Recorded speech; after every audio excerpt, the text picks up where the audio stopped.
And now, I said, let me show in a figure how far our nature is enlightened or unenlightened. Behold, human beings living in an underground den, which has a mouth open towards the light and reaching all along the den. Here they have been from their childhood and have their legs and necks chained so that they cannot move and can see only what is before them, being prevented by the chains from turning their heads. Above and behind them a fire is blazing at a distance, and between the fire and the prisoners there is a raised way. And you will see, if you look, a low wall built along the way, like the screen which puppet players have in front of them, over which they show the puppets.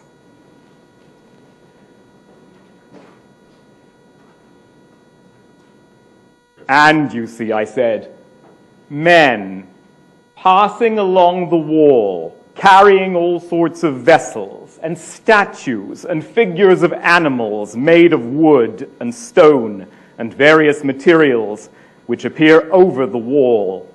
Some of them are talking, others silent, and they see only their own shadows or the shadows of one another, which the fire throws on the opposite wall of the cave. And of the objects which are being carried in like manner, they would see only the shadows. And if they were able to converse with one another, would they not suppose that they were naming what was actually before them?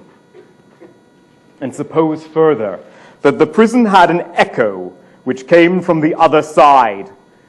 Would they not be sure to fancy, when one of the passers-by spoke, that the voice which they heard came from the shadow? To them I said, the truth would be literally nothing but the shadows and the images. And now look again, and see what will naturally follow if the prisoners are released and disabused of their error. At first, when any of them is liberated and compelled suddenly to stand up and turn his neck round and walk and look towards the light, he will suffer sharp pains. The glare will distress him, and he will be unable to see the realities, which in his former state he had seen the shadows. And then conceive someone saying to him that what he saw before was an illusion, but that now, when he is approaching nearer to being, and his eye is turned towards more real existence, he has a clearer vision. What will be his reply? And you may further imagine that his instructor is pointing to the objects as they pass and requiring him to name them. Will he not be confused? Will he not fancy that the shadows which he formerly saw are truer than the objects which are now shown to him? And if he is compelled to look straight at the light, will he not have a pain in his eyes, which will make him take refuge in the objects of vision which he can see? And suppose once more he is reluctantly dragged up a steep and rugged ascent, held fast until he is forced into the presence of the sun itself. Is he not likely to be pained and irritated? When he approaches the light, his eyes will be dazzled, and he will not be able to see anything at all of what we are now calling realities. He will require to grow accustomed to the sight of the upper world, and first he will see the shadows best, next the reflections of men and other objects in the water, then the objects themselves.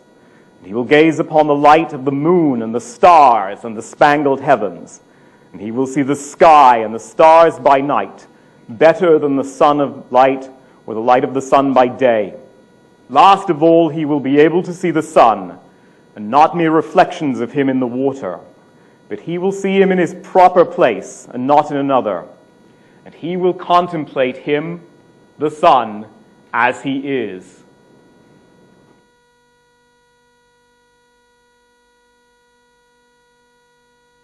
Go to the first presentation.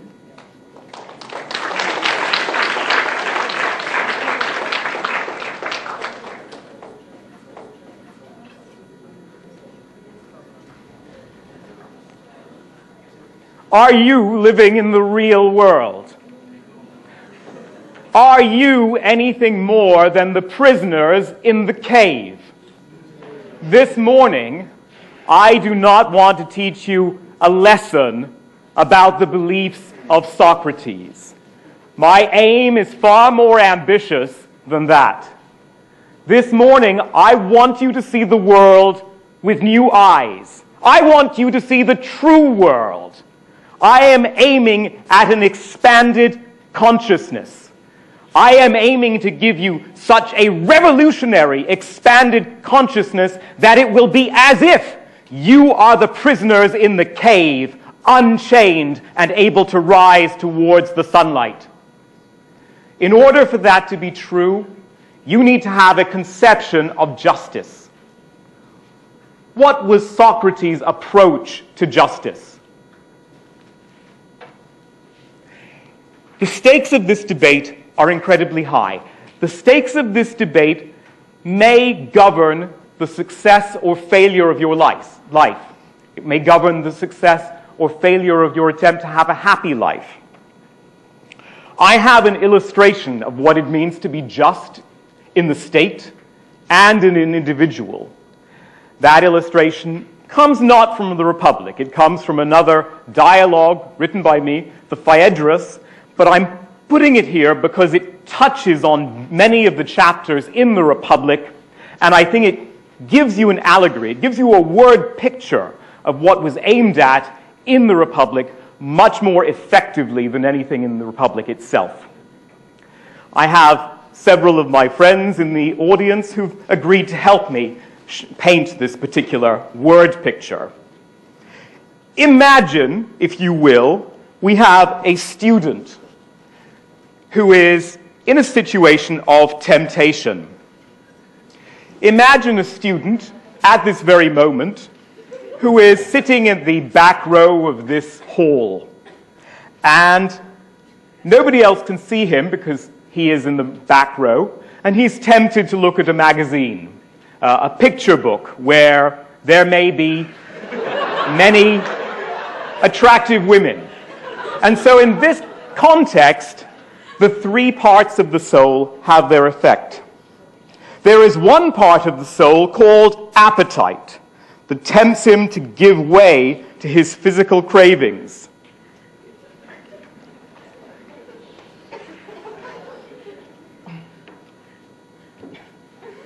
Hello, Dexter. This is Appetite speaking.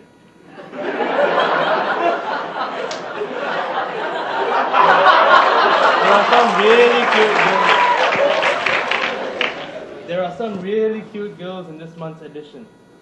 You don't want to learn about a dead philosopher? Go ahead. No one's looking at you.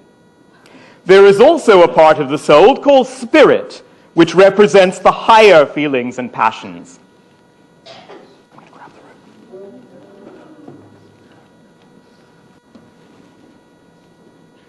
Dexter, this is spirit talking. You have a duty to your family and to yourself. You should really pay attention to your class and have courage and persevere with the cause. How is the student to decide what to do?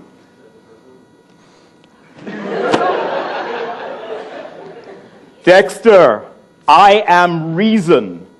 Dexter, your appetite is not entirely wrong at all times, but now is not the time to give in to it. You need to pass this course. In one of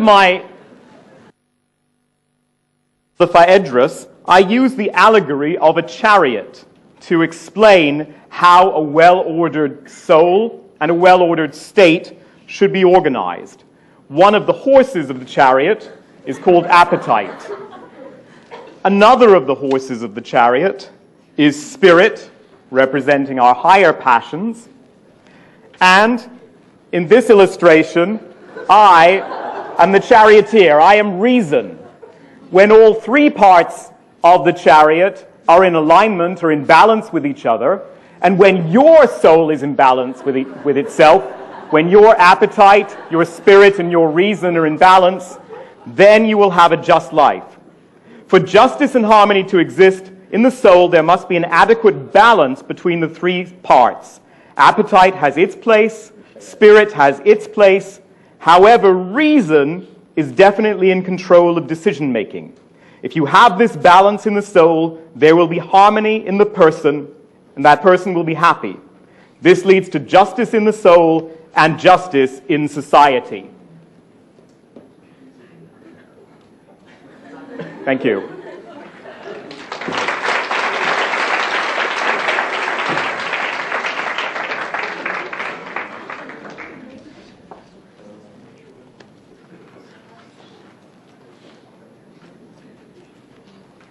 Next. In Plato's Republic, there are three classes in the state. There are workers, there are the guardians, the governors, and there are auxiliaries who are in charge of your military needs, your protection. Those three classes have corollaries in the soul. The guardians, the governors, they are analogous to reason. Workers, the people who make money, the cobblers, the farmers, the carpenters, they are analogous to appetite. Appetite is the part of the soul which represents your physical urges, the urge for food, the urge for sexual gratification, to accumulate material things. The auxiliaries, the soldiers, they need to have an adequate supply of this, spirit. I don't believe this is rendered well in your language. It is not spirit in the sense of the non-material part of your body. It is really your higher emotions, the things that come from your heart, some of which may be good, like courage, some of which may be bad sometimes, such as anger. So reason, spirit, and appetite, representing the governors, the auxiliaries, and the workers, need to be in balance. If your soul has these three things in balance, then you will be just. Next. And there is a corollary for the three virtues that the three parts of the soul must have. Appetite, if it is to be in balance, has a virtue, self-control. Appetite should be present but should not be excessive. If you see a man with an excessive desire for food, he is a glutton. If he has an excessive desire for wine, he is a drunkard.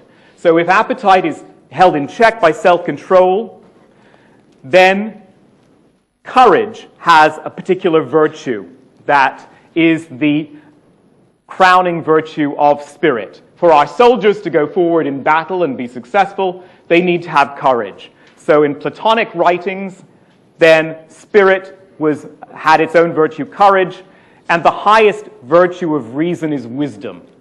So if wisdom is in control, then the state will be balanced, will be just and happy. Next. So, we talked in the moving pictures earlier about the world of shadows and the world of ideas. I believe that you are living in the world of shadows. You believe that you are living in the real world, but this is an illusion.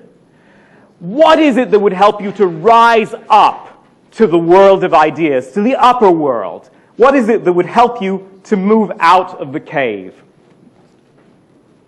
What's the purpose of education? It is nothing more than this, particularly at this higher level of education, to allow you to rise out of the cave. Next. So, what type of education, what type of thinking do we need to foster to allow you to rise up out of the cave? Do you see outward appearances, or do you see essences? Do you see the chair that is behind the physical chair? Next. Let's suppose we have 3 chairs in this room. 3 different things that you can recognize as chairs, but physically they are very different. Next. This chair is an ideal chair, or it is one concept of an ideal chair. There is one chair in all the universe, in all existence, which is the archetype, the pattern which God made, which all other physical chairs in the world of shadows are patterned from. The purpose of education is to allow you to see the chair in the world of ideas, the essence, the pattern, the archetype, which all of the physical chairs have been made from.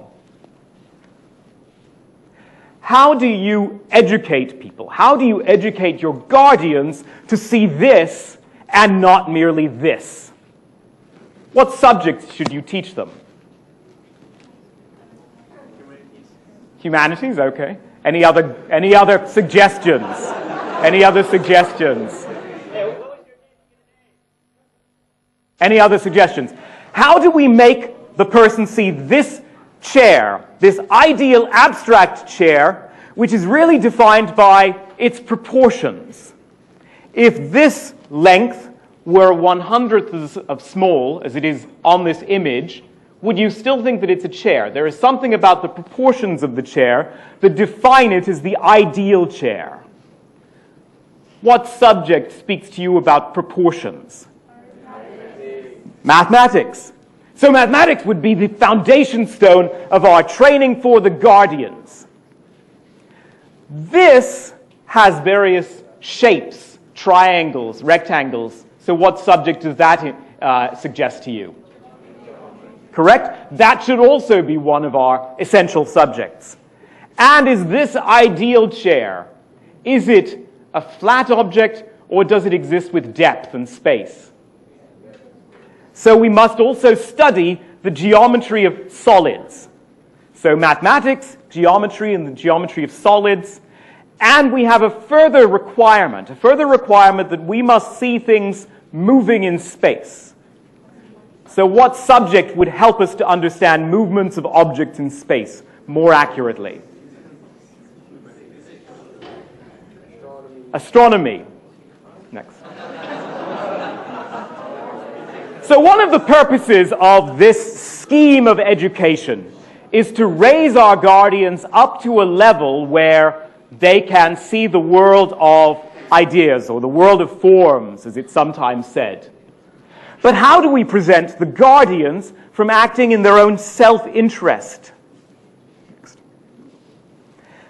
Should the rulers be trained to avoid favoring their families? It's very easy to imagine and to study history where the governors have been susceptible to bribes, where they have accumulated much gold for their families and for others.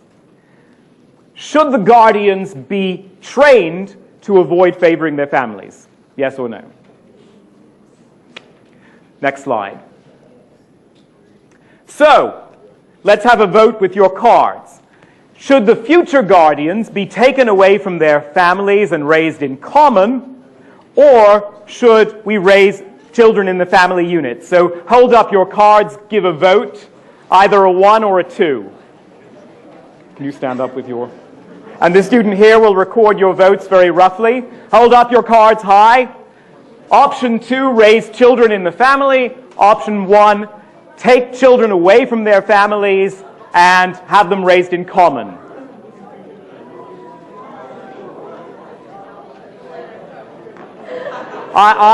Yes.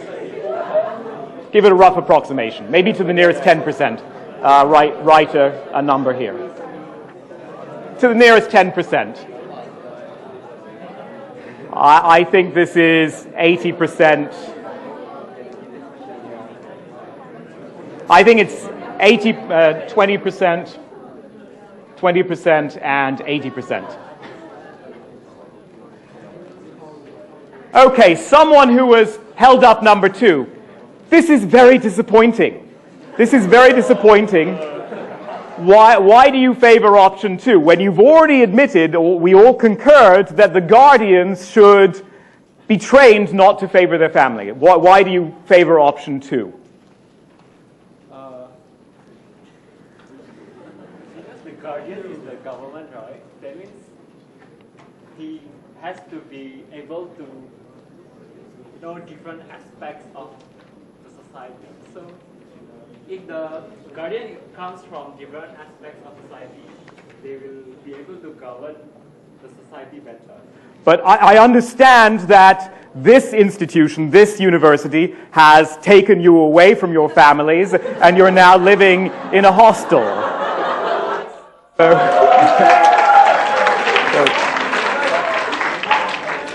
I thought this was evidence that my ideas had suddenly been adopted. So why is it that it's acceptable at your age to be taken away from the family, but not a 10-year-old? Next. So I can see I have some more persuasion to do for this proposal to gain ultimate acceptance. Next. Next. What do you believe about life after death? One might think that this has only a tangential connection with the world of ideas and the world of shadows. I have 4 options here, and I'd like to do a similar poll. So the first option on the next slide, some people might say that they believe in this, that the body is made purely of physical matter and does not survive death. We might call that option materialism. So if that's your option, I'm going to ask you to vote number 1. Next slide. The second option is the soul survives and then faces a single judgment. That's option 2. Next. The soul survives and has multiple incarnations. This is described at the end of Book 10 of the Republic in the story of And finally, I will allow you to say don't know or some other option. So again, to go to the next slide, give me your voting cards. Give me a vote between 1 and 4. 1 and 4, hold your votes up high. So these are the 4 options. These are the 4 options. Give me a number between 1 and 4. 1 and 4.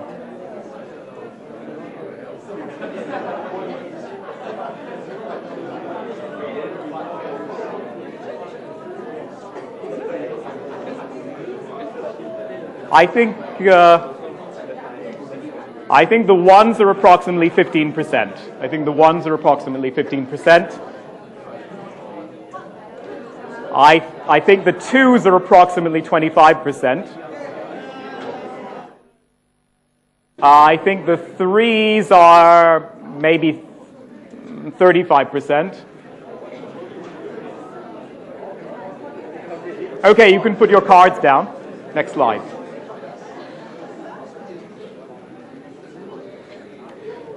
So, no, you can go to the next one. Let's suppose I had a hammer and I have a china cup.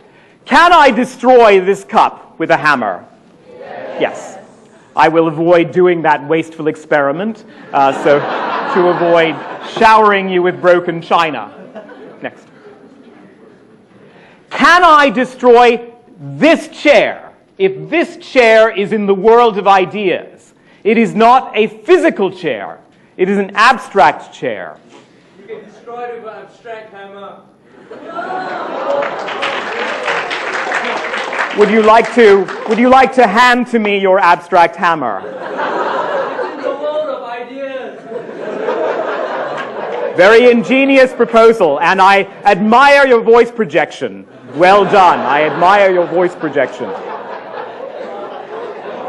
If I have a circular coin, some very simple thing like a coin, which is very simple of destruction, but in the physical universe, it may be more difficult to destroy than the cup made of china.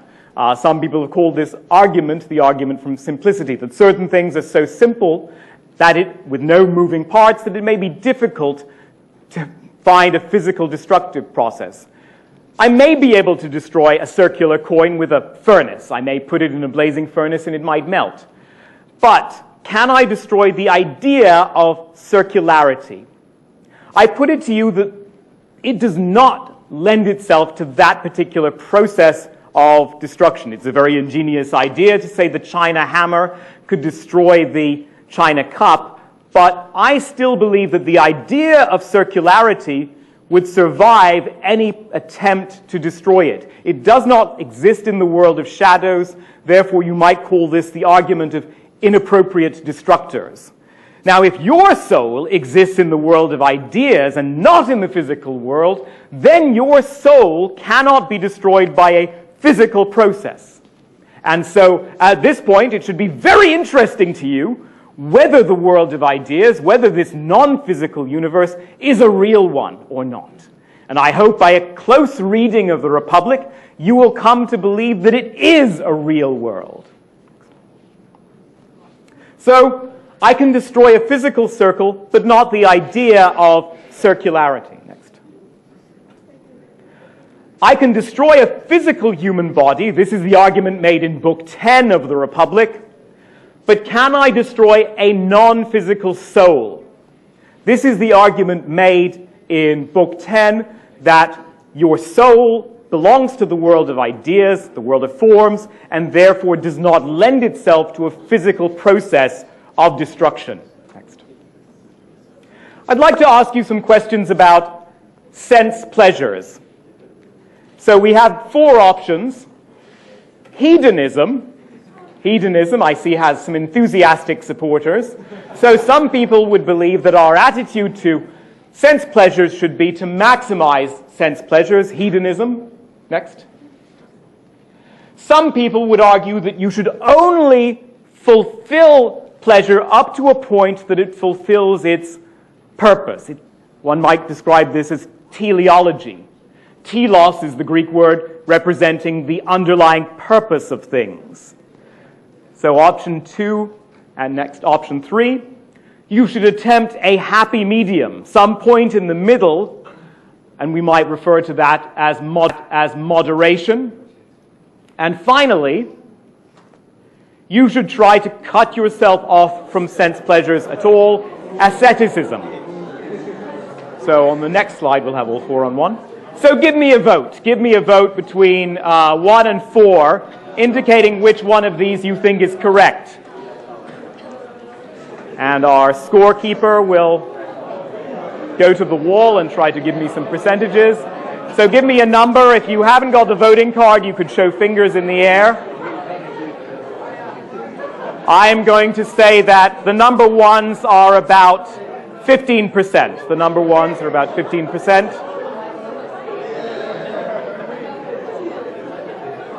I'm going to say the number 2s are also 15%.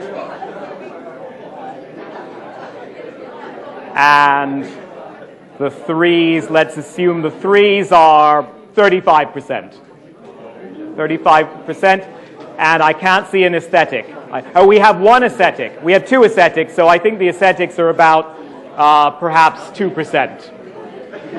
And we may not have, don't worry if it doesn't add up to 100. Well, this group of students, they would be very, very pleasing to my pupil Aristotle. My pupil Aristotle was a teleologist. So he would be very pleased with you, but I am not. I am not, because the reason you should limit your exposure to sense pleasures and the extent to which you dwell within sense pleasures is that the sense pleasures drag you down to the physical world of shadows, and it's the function of education to raise you up to the world of ideas. And so one of the things that we want to train our guardians to do is to gradually limit the lusts of the flesh, the lust for food, for sex, to reasonable proportions so that their eyes are unclouded, so that their judgment is clear, so that they can appreciate mathematics and geometry and astronomy and all these subjects, so that they will have control of their emotions and be able to see the world of ideas. So sense pleasures have their role. If you had no sense pleasures at all, perhaps you would starve through a lack of desire to eat. But it must be kept in proportion, and ultimately your duty is to rise up to the world of ideas. Next. So, your duty, your job is to rise to the world of ideas. Seeing the world of ideas is essential for the guardian class. Next. How should we educate them? Next. We should educate them After we've taught them geometry and mathematics and astronomy and geometry of solids, the final subject involves a skill in the art of debate. But more than just the common debates you might see in the marketplace, it involves the higher debate, which is only possible if you have a philosophical education. What is this? What does it mean to have justice? Some people would say justice means paying what you owe. Is that a reasonable definition? Paying what you owe. If I borrowed something from Dr. Lim, do I have a duty to give it back to him? Yes? Suppose Dr. Lim has lent me a sword. And suppose that I happen to notice that Dr. Lim is feeling sad. He looks very depressed. Perhaps I notice that he's been drinking too much wine. And he says to me, Plato, remember the sword that I lent you? Will you return it now? What is my duty in that situation? Do I have a duty to return the sword to him in that context? Someone who said yes. Justify your position. Who said yes? Now this is not dialectic. Dialectic is the higher philosophical debate, which when you say yes to such a question, you should be able to defend it with intellectual rigor. You should be able to defend it confidently and not shirking behind some argument which we might refer to as sophistry. Many people have debated with me and even been angry with me about my attitude to Homer and Hesiod. Is there anybody in this room who believes that all censorship is evil, that we should abolish all censorship, the state should censor nothing, that all art should be freely expressed and freely published? Do I have any hands? Anyone willing to defend that position? This is obviously not a Greek audience. In general, I will get answers that indicate some opposition to censorship. But it's very clear that some of the stories we tell our children, some of the excitements which entertain adults, are evil in their effects. I could perhaps design a way of selling products to children, or perhaps to 12-year-old boys, which may capitalize on the physical attractiveness of a woman not wearing much clothing. Would that be an adequate, a suitable way of advertising? The same debates were taking place in ancient Greece. I argue in the Republic that uncensored art will always have the effect of encouraging the artist to court favor with the spectator. By encouraging the worst of their lusts, it will make the person who should exhibit self-control when he sees the death in a play, the person who should take a manly position that he will not cry, it will encourage the man to cry. It will encourage all of the worst emotions which should be held in check, and therefore we should design our system of art to produce the ideal state. Should you allow perhaps a play which has excessive numbers of deaths, where you see perhaps, if you could imagine it and arrange it fictitiously, a person's head to be cut off for the entertainment of an audience? Should that be allowed in your ideal state? In Plato's ideal state, these things were to be censored. Even Homer should be censored. If you read the Odyssey in its entirety, you see the gods lying, the gods committing sins. How can we create a population which is just and virtuous if they worship gods who lie? If they worship gods who have illicit sex and are then punished for it? This is a dangerous point of view. If you believe in absolute liberty and you wrestle with these arguments, The case for no censorship at all is a case that we cannot maintain. You may not have a chance to ask Plato any further questions in your life. Does anybody have a question based on your reading of the Republic that you'd like to put to me?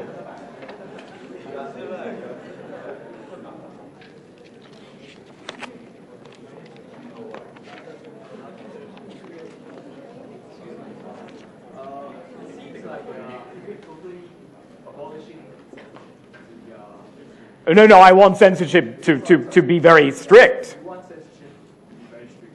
And I think in Plato's Republic, they actually killed off all the poets. Do you think what will happen? Well, I'm not sure that we physically kill them, but we certainly prevent them from writing the same plays, the plays in the character of Sophocles and poems in the character of Homer. If they write plays which encourage virtue, they would have a place in the state. But if they write plays that encourage people towards vice, then we would censor them or put them out of the city, send them into exile. Any other questions for Plato? The option may not come again. Final presentation. Yeah, go to the next. Yes? How do you define a happy life? I define a happy life as a man or a woman whose three parts of the soul are in balance, where appetite, spirit, and reason are correctly balanced, and no one part has an excessive influence. So a person should give way to his hunger, but not excessively. A person should have courage and love, but not excessive anger. A person should have reason, but should not have only the faculty of reason, perhaps sitting in a study, never bothering to work. So happiness, both for the person and for the state, involves having the three parts in balance. So in the state, it involves having the governors, the military auxiliaries, and the workers in balance. In the individual soul, we might actually illustrate it in the body with three body parts. So reason, residing perhaps in the brain, is in balance with spirit, perhaps residing in the heart, and appetite, perhaps residing in the stomach. If all of these things are in balance, then the person will be happy and just. Yes? Do you mean that only a society without morals can have free censorship and have no censorship? A society without morals? Can it have no censorship at all? I'm not sure it's possible to have a society without morals. I think the system of government will change from an anarchy. It will be replaced by a democracy or a tyranny or an aristocracy or an oligarchy. I don't think that such a polity has the possibility of long-term existence. Another question. I'd like to ask, what is your views on religion in terms of how we live our life? In terms of my belief in God, I, like Socrates, we believe that there is a God who is the ultimate author of the universe and created it to be balanced, who is the creator of everything, even the gods and demigods that you read about in Homer. Whether or not God controls each individual action thereafter is not a claim that I am willing to make. As for morality, I think I answered it in the prior question about justice. Based on your earlier definition of happiness, is it not possible for different people to have different definitions of happiness? In that some people, even though the three parts of their mind are balanced, the spirit, reason, and the other portion.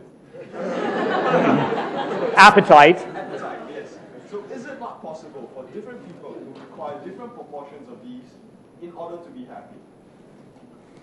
I still maintain that it's necessary for all three to be in balance. If any one of them is predominant, then the person will not be happy. Can you give me a historical example that I might be familiar with, perhaps from ancient Greece or ancient Egypt?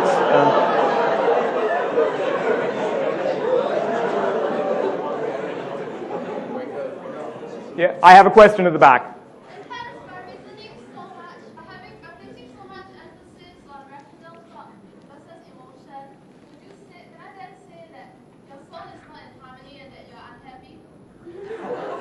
I believe you misunderstood me if I gave the impression that spirit was unimportant. I think all three parts of the soul have a valid place, have a valid function. So spirit, which contains the emotions, which involves the ability to show love, to show courage, and some of the negative emotions like anger, that has a place. So I don't wish to undervalue spirit in the three parts of the soul. They are all necessary. Yes? If mentioned before, if reason, experience, and appetite is balanced, then why would there be a need for censorship? Well, this presumes that everybody in society is able to have that balance. In our ideal society, only the governors are going to have the higher levels of education, which equip them perhaps at the age of roughly 50 years old to become the governors. So it's quite possible that the traders, the workers, they may not be able to control all of their appetites, and they may need a guiding hand, perhaps the military auxiliaries, to keep order in the state. But for someone who is philosophically trained, who has gone through all the 50 years of experience and higher education, those people ought to be happy. And perhaps if we had a society only of the governors, only of the philosopher kings, then perhaps we would have a state which wouldn't need so much regulation. But wouldn't that be a lack of spirit of the guardians in that place, that they do not wish to take up the challenge? I think it's unreasonable, it's unrealistic to expect the entire population to have all three parts in balance. If the entire population could have all three parts in balance, then perhaps what you're saying is correct, but I don't envision that happening. I envision a select group of philosopher kings at the apex, at the pinnacle of society, and the probability is that only those who've gone through this very expensive training, who've been selected at different ages to rise to this training, is probably only correct that this minority will rise to such a level. I have two questions. One is that, what do you think is the whole point of your life? And the other is that, how to travel from the real world to the ideal world, or the other way around? Well, I think that we don't have to travel the other way around, because I think we're already in the world of the shadows. I think it's rising to the world of forms, the world of ideas, that is the challenge. And I don't believe there is a quick journey to be found. If you read The Republic, the system of education, it's not until you reach the age of 50, after many years of study of dialectic, geometry of solids, mathematics, that you can achieve a vision of the form of the good, and that you can rise to that level. In terms of what the purpose of our life is, I believe the purpose of our life is to achieve that balance between reason, appetite, and spirit, which will ultimately allow you to see the form of the good. The form of the good is the closest that mortals can come to seeing God. So the form of the good, some have written it's an analogy to God. In my concept, I think that's acceptable. We're running out of time, and I'd like to make a few comments about why Socrates is important. It's very easy to meet students when the first time they lay their eyes on a philosophical manuscript, they say it's difficult. They say it's boring. They say it's too challenging for them. But ask yourself this question. If it was not important, why was Socrates put to death? Socrates described him at one famous point as a gadfly. Imagine you're at the sea and an insect bites your leg on the beach. Have you had that experience? Is it painful? Socrates set out to ask his society the painful question, the question that feels like the bite of the gadfly. But it was very important that he did that, because if he had not been willing to go to his execution, perhaps you might not have the freedom to study what you're studying now. The debate about putting Socrates to death was a debate between the teaching of the ideas of Homer and the ideas of a higher plane of reality. People accused him of not teaching about the true gods of the city.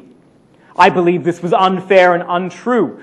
But if he had not made his argument, if he had simply recanted and said, this is unimportant, let all of our children be taught Homer and only Homer, if he had given up, then perhaps you would not be sitting where you are today.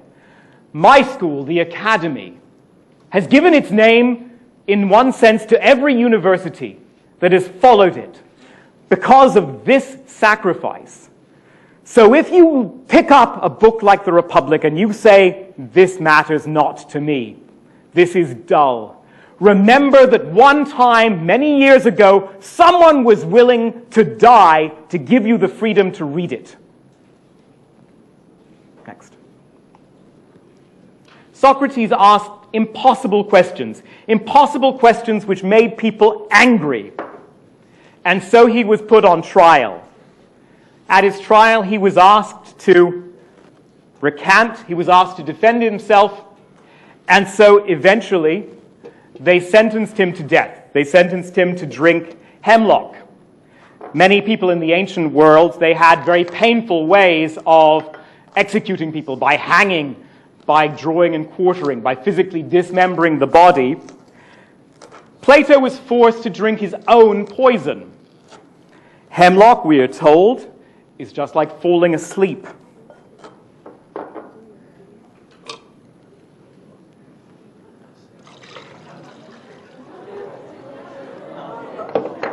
Next. Why did Socrates go to his executioner when there were so many opportunities to save himself? Was it in some way some noble example that he made of himself? Did he make a noble example of himself to prove that he personally believed in the immortality of the soul? Suppose that I drank this poison in front of you and died in a few minutes, claiming my belief in the immortality of the soul. It would be a very impressive example. You would certainly believe that I believe in the immortality of the soul.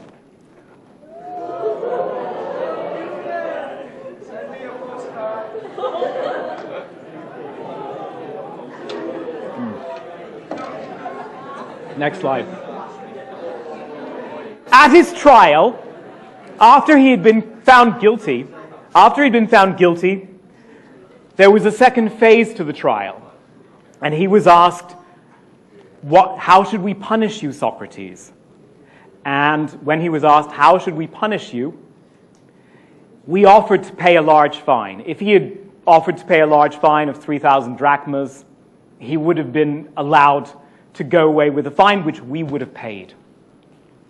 Not only did he refuse it, he mentioned it to the court. He told the court that his friends had offered to pay the fine.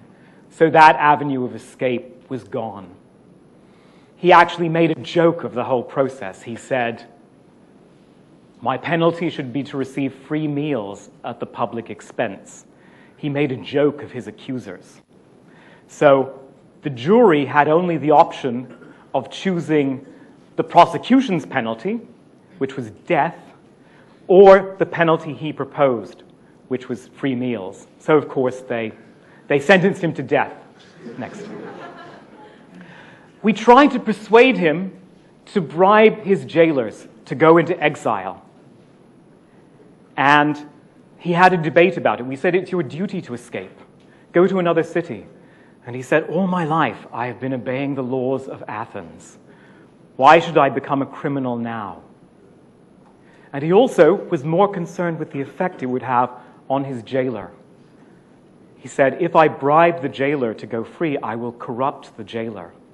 He was more concerned with the moral effect that the bribe would have on the jailer than his own life.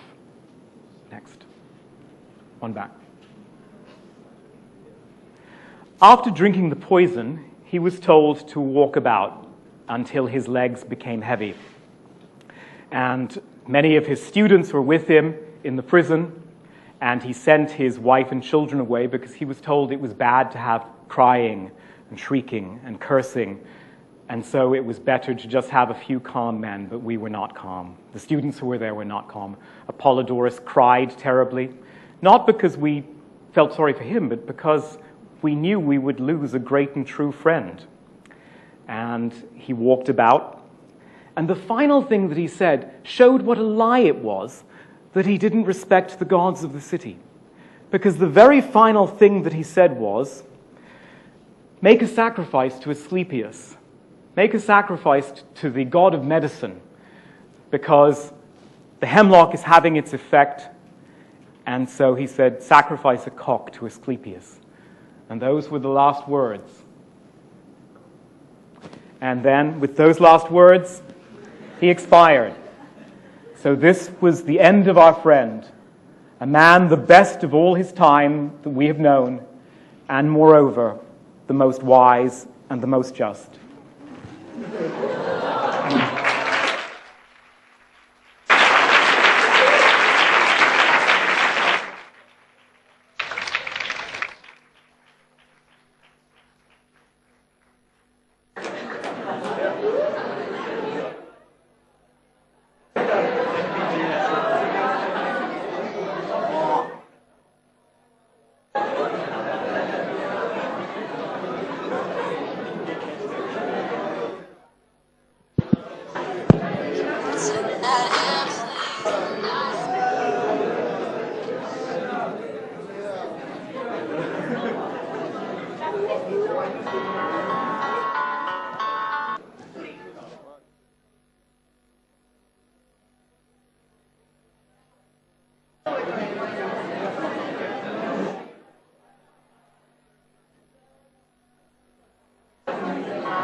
Pretend that airplanes.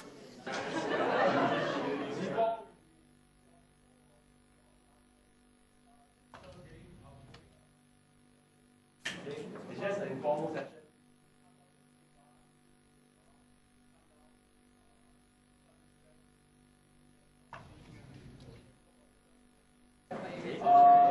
The movie will start at 8. Yeah, the movie suggestion. I think now.